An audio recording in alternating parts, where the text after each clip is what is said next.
اللہ تعالیٰ عنہ دروازے پر جاتے ہیں، والدہ محترمہ نے کنڈی لگائی ہوئی ہے، اللہ اللہ دروازہ کھٹکھٹاتے ہیں، اندر سے آواز آتی ہے اے میرے بیٹے تھوڑی دیر ٹھہر جا، فرما میں غسل کر رہی ہوں۔ اللہ اللہ غسل کرنے کے بعد کنڈی کھولی، ابو ہریرہ رضی اللہ تعالیٰ عنہ سے والدہ محترمہ فرمانے لگی اے ابو ہریرہ رضی اللہ تعالیٰ عنہ پریشان نہ ہو، تھوڑی دیر قبل ایک کالی کملے والے محمد مصطفیٰ صلی اللہ علیہ وسلم آئے ہیں، میں نے ان کا کلمہ پڑھ لیا ہے۔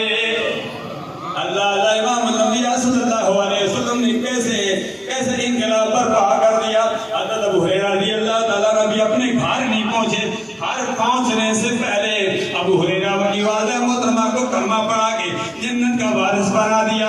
امام الانبیاء صلی اللہ علیہ وسلم جب ہاتھ اٹھاتے ہیں سینہ چاگانے چمن سے سینہ چاگانے چمن کا ملاپ ہو جاتا ہے۔ اللہ اللہ اللہ کے پیارے حبیب صلی اللہ علیہ وسلم حضرت علی المرتضیٰ رضی اللہ تعالیٰ عنہ کی نماز قضا ہو جاتی ہے، رو پڑتے ہیں، آنکھوں سے آنسو کی لڑیاں بہہ نکلتی ہے۔ امام الانبیاء صلی اللہ علیہ وسلم نے فرمایا اے علی المرتضیٰ کیوں رو رہے ہو؟ ما یبکی کا یا علی؟ فرمایا یا رسول اللہ میری عصر کی نماز قضا ہو گئی ہے۔ اللہ کے پیارے حبیب صلی اللہ علیہ وسلم نے فرمایا تو ادا پڑے گا یا کہ قضا پڑے گا؟ امام الانبیاء صلی اللہ علیہ وسلم کی یہ بھی سنت ہے، آپ نے پوری زندگی میں 4 نمازیں قضا پڑھی ہے تاکہ دنیا والوں کو پتہ چل جائے۔ فرمایا قضا نماز ادا کرنا یہ بھی اللہ کے پیارے حبیب کی سنت ہے۔ مجبوری کی بنا پر آپ سے 4 نمازیں قضا ہو گئی، اس کا مقصد یہ نہیں کہ ہم ساری زندگی میں نمازیں قضا کرتے رہے۔ امام الانبیاء نے نماز قضا بھی ادا کر کے بتائی۔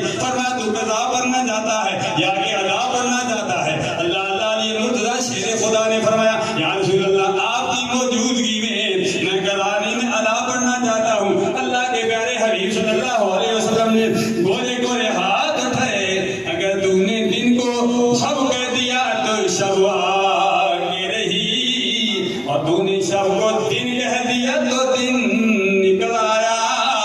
اللہ کے پیارے حبیب صلی اللہ علیہ وسلم نے ہاتھ اٹھائے، سورج اثر کے وقت آ گیا، اس لیے جو کچھ عشق مصطفیٰ نے فرمایا